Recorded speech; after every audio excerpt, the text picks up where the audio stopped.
Okay, we're into our fourth Sunday of Advent, and as I have been pointing out, I'm treating these a little differently, these Sundays, the topics of each of the Sundays a little differently than what you would find traditionally. And I also pointed out that there are a couple of interpretations of the whole Advent season. This is one that is unique to me because it has grown out of the several of the books that I have written. I have acknowledged that there are four fundamental elements when we think of God. There are four fundamental elements that we consider, and those are life, love, power, and intelligence. And so I have converted the Advent season into discussion on these four elements. And of course, I know you can't see all the candles up here, but they're all match the colors of green, red, blue, and yellow, with the soul represented by the center candle, the soul, or we would call it the Christ candle also. And I treat the soul in that spiritual dimension as one and the same. The evergreen wreath that surrounds the whole thing is a symbol of God as a complete circle, eternal, no beginning, no end. And so the whole idea here is the concept of Advent is we're looking for the beginning of something. And what we are looking for is basically a spiritual awakening. I know that we celebrate the birth of the Christ in a metaphysical sense. In a literal sense, we celebrate the birth of Jesus. In a metaphysical sense, a spiritual sense, we celebrate the birth into our consciousness of that spiritual dimension that we call the Christ. So it is the awakening of something that's already present. It's not really a birth. It's a birth in the sense that it is more of a recovery or a remembrance of the spiritual dimension that is at the heart of each one of us. But we live and move and have our being in this essence, this presence we call God. Some don't like to call it God anymore because that brings up pictures of the old man in the sky that is delving out judgment of all kinds, and it has a rather negative attitude sometimes toward all of us. So we want to realize that we're not dealing with a being like a man. We're dealing with being. We're dealing with energy. We're dealing with unconditional life, love, power, and intelligence. And we are involved in that. We are immersed in it now, and we all have the ability to express it at all levels. And it's a simple idea. We talk, even in the traditional Christian approach, we talk about the omnipresence of God. And yet the traditional Christian approach leaves room in omnipresence for a devil, for hell, for something very negative. So that actually discounts the idea of omnipresence. Omnipresence means everywhere equally at the same time.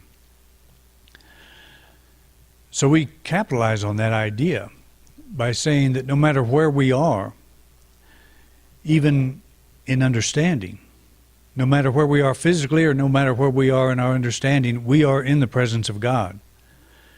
We are in the presence of life, love, power, and intelligence. If I feel that my life is bottled up, if I'm backed in a corner, I acknowledge that I am in the presence of life. Right now I'm in the energy of life, and that life flows through me. I open myself to that. Love is a power that draws to us that which is for our highest good and eliminates that which is not. If you're stuck again in your life someplace, you affirm that divine love is working through me to draw to me that which is for my highest good and dissolve that which is not. It's unconditional. We acknowledge it. We acknowledge that that activity is occurring now. If I feel powerless, if I feel like I have lost my strength, if I have felt that life is something that's going on in my life is greater than I am, that it has more power than I do, then I begin to affirm that I am immersed in the power of God. It's unlimited. And what restricts the power is our own self-definition. It's me saying I am powerless to deal with this particular situation. And I understand in the recovery community what it means to say, to affirm our powerlessness. There we're talking more about the ego and the surface self. Here we're calling upon the innate presence of God as power. We are never without that. We are never separate from the power of God. So if I'm feeling powerless, I step out of my ego and I stop thinking about all the power it has or I would like to have, and I begin to affirm or to align myself with the power of God is now working through me, expressing as the strength I need to take the next step. And maybe that next step is not take that next drink. Maybe it is to just hang in there a little longer in whatever battle you're involved in. Or to know this is just a couple of frames in a movie that's going to turn out just fine. Just stay with it. I have the strength to do that. We get so focused on the appearance sometimes that we become powerless. We render ourselves powerless. We're focused more on the surface than we are on the truth. The truth is we're always in the power of God. And so today we're looking at intelligence, which expresses through our life as order. Wherever you see the presence of intelligence, which is really every place, you'll see order. You see a flower grow. You see that thing knows how to do what it's doing. And it knows how to do it orderly. If you plant a seed, it's not just up instantly. There's an orderly process that it goes through to grow. So when you are affirming the intelligence of God, you're in a situation where you're not quite sure what to do, you start affirming the intelligence of God is working through me now. It doesn't mean that the answer is just going to pop out. You may see it first as a sprout that maybe doesn't look anything like the ultimate answer. That's usually how it comes. And that sprout is often just a shift in attitude. Instead of sitting there with your hands, cringing with your hands, wringing your hands over something, suddenly you know everything's going to be okay. You just know it. You don't know how, but you don't have to. You don't have to know how the fruit comes out of that plant that you put in the ground. But it knows how. There's something that knows how. And it's kind of important to look at how close we are to this intelligence. So I want to share a couple of ideas here that your entire being is already permeated with intelligence. The functions of your body are all governed by it. You see and experience intelligence as order in your breathing, the beating of your heart, and all the many activities within the universe of your body of which you're not even aware. And I thought it'd be kind of interesting to just call a couple of these to mind, these things that are going on that we don't even know about. One is your body is made up of approximately 100 trillion cells. So are you in charge of that? 100 trillion cells. They all came from the division of one single cell. You know how to do that? 300 million cells die every minute. That's a lot of services to hold. But it's really just a small fraction of the number that we have. We produce 300 billion new cells every day, and your body is constantly repairing and rebuilding. That's pretty incredible when you think about it. And of course, we don't have to think about it because there is an intelligence working through us that's doing that job for us. So the brain can hold, this is all from the internet, so it's got to be true. The brain can hold 5 times as much information as the Encyclopedia Britannica. It says it can, doesn't say it does, it says it can. Nerve impulses travel 170 miles per hour. I don't know what study came up with that, but somehow they figured that out. The brain is comprised of 80% water. Got water on the brain. And it does all of this on the same amount of power as a 10-watt light bulb. So do you know how to do that? I don't know how to do that. The human heart pumps blood through 60,000 miles of veins and capillaries. Do you realize you have 60,000 miles of veins and capillaries? The heart pumps 6 quarts of blood, circulating 3 times every minute. In one day, your blood travels a total of 12,000 miles. No wonder you feel tired. Consider that it's 2,892 miles across the United States. So there's a lot going on in us that we're not even aware of. What about our skin? Each square inch of your skin includes 4 yards of nerve fibers, 600 pain sensors, 1,300 nerve cells, 9,000 nerve endings, 36 heat sensors, 75 pressure sensors, 100 sweat glands, 3 million cells, and 3 yards of blood vessels. Were you involved in designing that? I wasn't. I don't remember that ever happening. And what about our eyes? Our eyes can distinguish up to 1 million color surfaces and take in more information than the largest telescope known to man. People blink once every 4 seconds. That's because eyelashes act as windshield wipers, keeping dust and grime from getting into the eye itself. What about the liver? I know somebody that's an expert here on that. The liver performs over 400 functions, including detoxification, protein synthesis, and the production of biochemicals necessary for digestion. If 2/3 of the liver is removed, it will grow back to its original size in 4 weeks. See, I didn't know that, and that was Fred taught me that. The lungs are very interesting also. And see, these are all things that are working all the time, and we don't really think much about them until they stop working, until they give us a hard time. The lungs have a surface area the size of a tennis court. That's pretty useful information. To oxygenate blood, our lungs are filled with thousands of microscopic capillaries. The large amount of surface area makes it easier for this to take place and get the oxygen where it needs to go. And again, that's pretty incredible. None of us know how to do it. The stomach is interesting also. Your stomach gets a brand new lining every 4 days. So if you don't think you've got the stomach for something, just go back in 4 days and you'll be fine.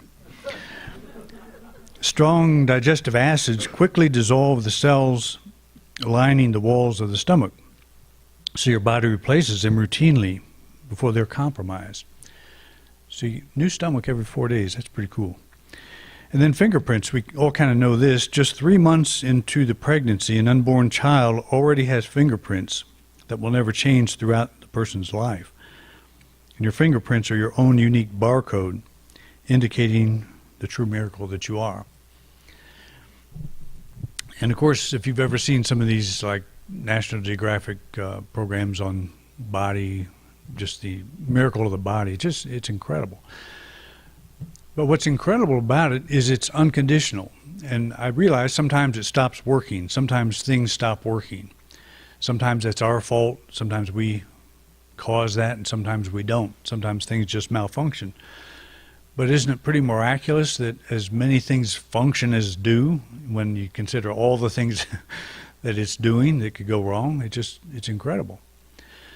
But if you say, what is the intelligence of God? Now, maybe a scientist wouldn't call this the intelligence of God. It's innate to the body. But that's pretty hard to just stop there, that it's just a function of the body, because it's universal. These numbers pretty much include all of us. The same number of things that are going on. There are odds and ends. Different people have different things, but for the most part, these ideas apply to all of us. These concepts apply to all of us. So there is this universal intelligence. I was listening to a program about the search for life in outer space, and also the search for life in the laboratory. Why science has had such a hard time trying to make life happen, trying to create life. There are a large, growing number of scientists, I should say, that are acknowledging that consciousness is a fundamental of this universe, that prior to any manifestation, there is this unseen reality that is behind it all. Dr. Robert Lanza is one of the people that talks about this in his book Biocentrism, which I would recommend, although some of it's kind of difficult to get through. There's several that talk about this. David Chalmers is a I can't think of his title at the moment, but he's a scientist that's looking into the study of consciousness. He coined the term "consciousness is the hard problem," because science doesn't explain it. We see this body thing as self-contained, but there is a growing understanding that behind what we see is this underlying reality, that it exists even when the body is gone, even when the body does not exist. And that, of course, is where religion picks up. But there's this conflict between science and religion. Maybe that won't always be there, but it probably will be. And it's not unhealthy to have it there. But everybody comes to their own understanding themselves. I believe I am more than my body.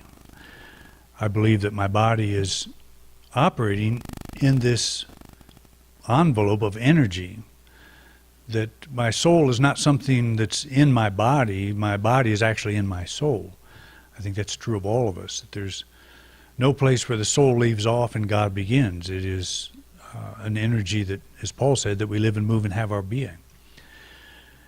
So this intelligence expresses in a lot of ways, and you take the body and it looks miraculous, but that's a given.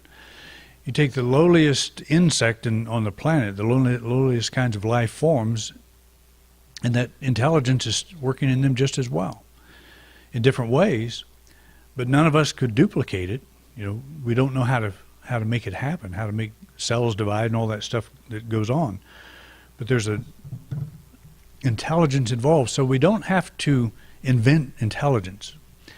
We don't have to imagine God's going to start thinking out my problem. That when I call on the intelligence of God, that something's going to start happening. What starts is my attention goes to that reality. That's already happening. And if I can just kind of meditate on some of the functions of my body for a while, what can heal the body, what can balance the body? Can it not also balance that terrible divorce I'm going through, or that business that I'm involved in that's not doing so well? Can it not also bring itself into, or is it not also working in and through every aspect of my external life? Why wouldn't it be? It's working every place else. We can't look any place without seeing the activity of the intelligence. I call it of God, you call it whatever you want. But it's always present, always working in and through us. So as you relax and let go, you get the feeling that you're completely immersed in intelligence and that your life is now unfolding in perfect order. That's not always easy to do when you're locked on the surface of whatever problem it is you're having, and we all have problems. We all have issues that come up. We hope to someday get to that point where our consciousness will be so raised that we'll never have another problem. I don't think that's going to happen. You take someone like Jesus, that we considered pretty enlightened, and he never stopped having problems. He never stopped having issues. His life ended in one big problem, actually. So it's not like that's the goal. The goal is to be here and live, but to be aware that we're backed up by something greater than ourselves, an intelligence greater than ourselves, and that intelligence is working out as order, so you're involved in a thing that you don't know what to do next. What you do next is surrender to that intelligence.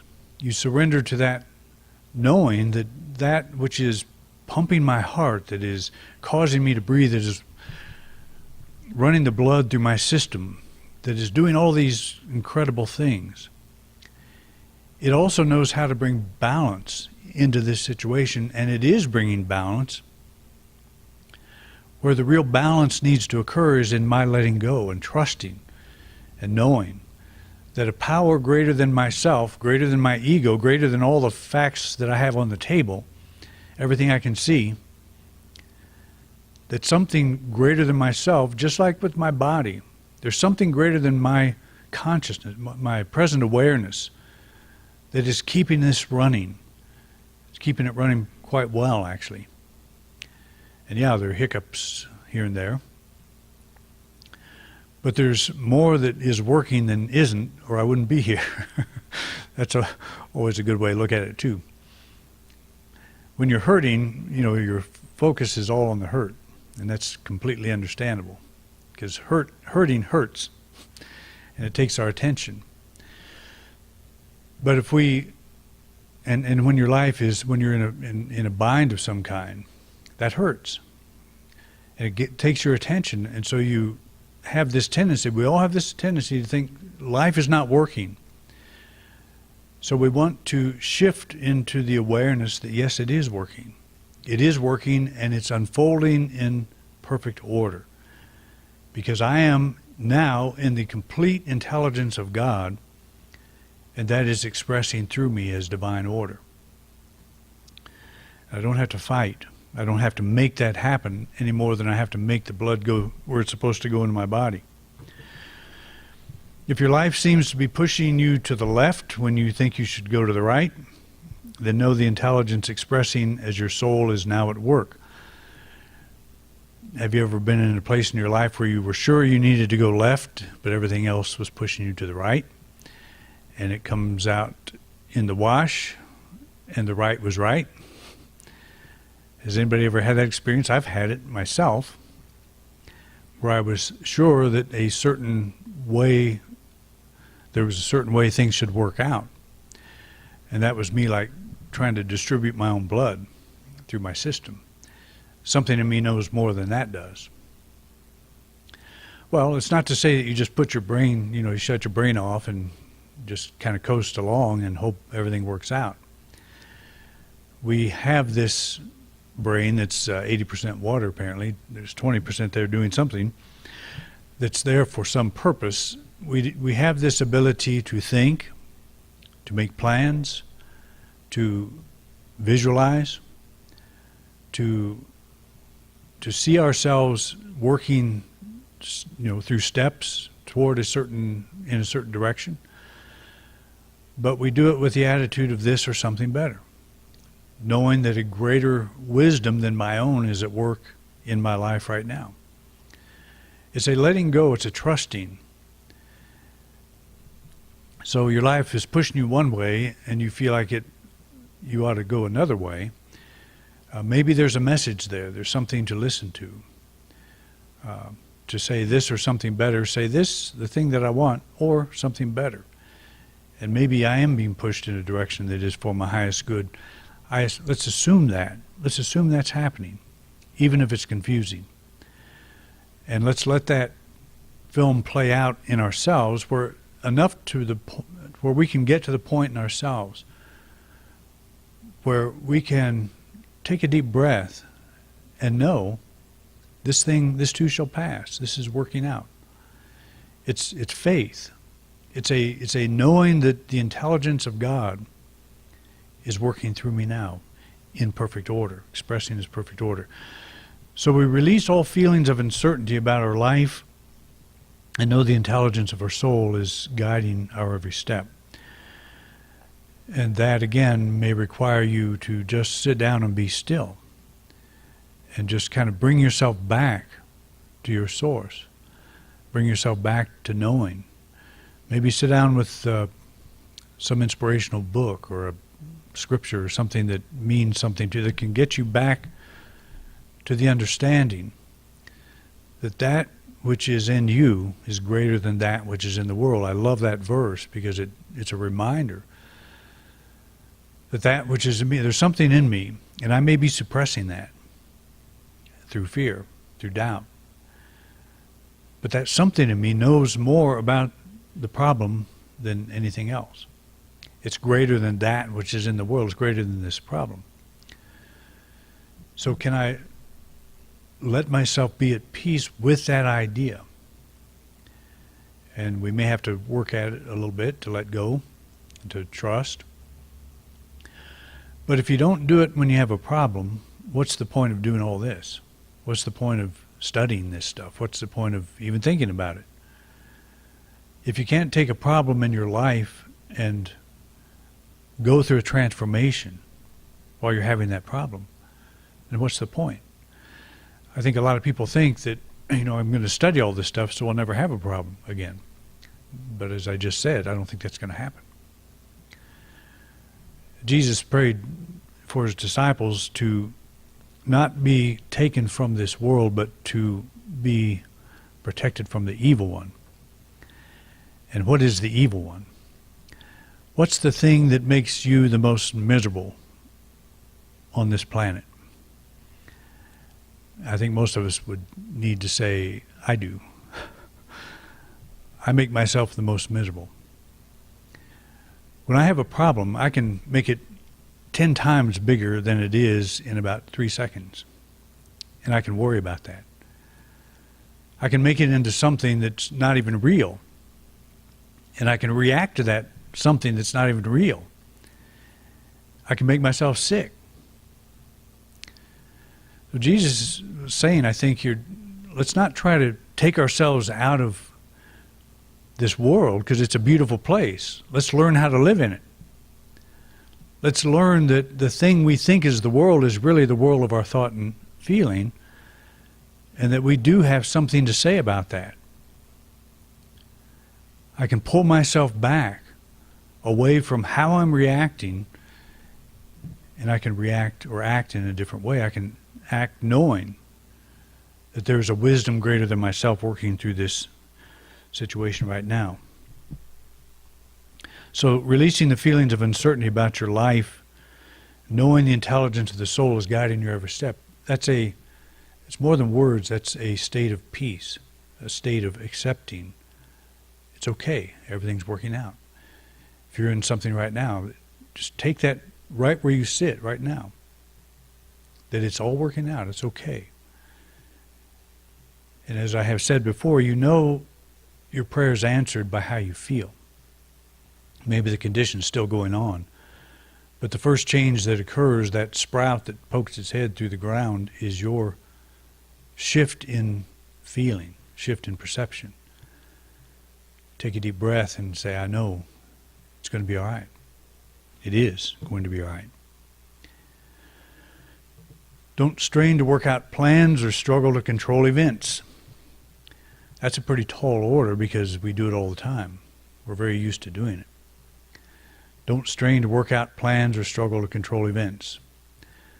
Hold fast to the truth that the wisdom of your soul is directing your life, that the order and success you desire is unfolding with every new development. We desire more in life because we are more. And that more that we are is always pushing. It's always pressing against our awareness. And that's what dissatisfaction is. We're saying, I don't like my life the way it is. I don't like this box I'm in. I don't like this path I'm on. It's not me. Why don't you like it? If you were a domestic goldfish, you would love an aquarium. If you're a wild trout, you'd hate it. We are a wild trout. We're not made to be boxed into the way we think, to the perception we have of any given situation. So the soul is pushing all the time. Behold, I stand at the door and knock. That's the soul. You open that door, you say that this intelligence that is in me knows how to resolve this issue. It knows how to bring me to peace so I can look at it from a healthier perspective. Not to be taken from it. Have you ever prayed the prayer, beam me up, Scotty, because you don't like your life? You want out of it? I have done that, and it's never worked. I always have to confront whatever it is I'm in. I always have to go to that raunchy task of discovering that which is in me is greater than that which is bugging me. That's my job. And again, why study all this spiritual stuff if we can't bring this information, this wisdom, into the thing we're experiencing? So your life as it is a perfect place. And that's another thing to start saying to yourself, that I don't want to be beamed up. I'm just fine. My life as it is exactly what I need at this moment, to help me realize that that which is in me is greater than that which is in the world. So we want to get rid of the world. We want that to change. But the spiritual path is, that's okay. Don't think that's going to change. It doesn't need to change. You need to change. You need to open yourself to what you are at the very deepest level. So we've got a series of affirmations here. Let's do these. I'll say them each aloud and then have you join me in speaking them also. My mind is clear, my thinking is orderly. Together. My mind is clear, my thinking is orderly. I see things in their highest relation to the whole. Together. I see things in their highest relation to the whole. My soul is empowered with the wisdom of the universe. Together. My soul is empowered with the wisdom of the universe. I move forward in confidence and in peace. Together. I move forward in confidence and in peace.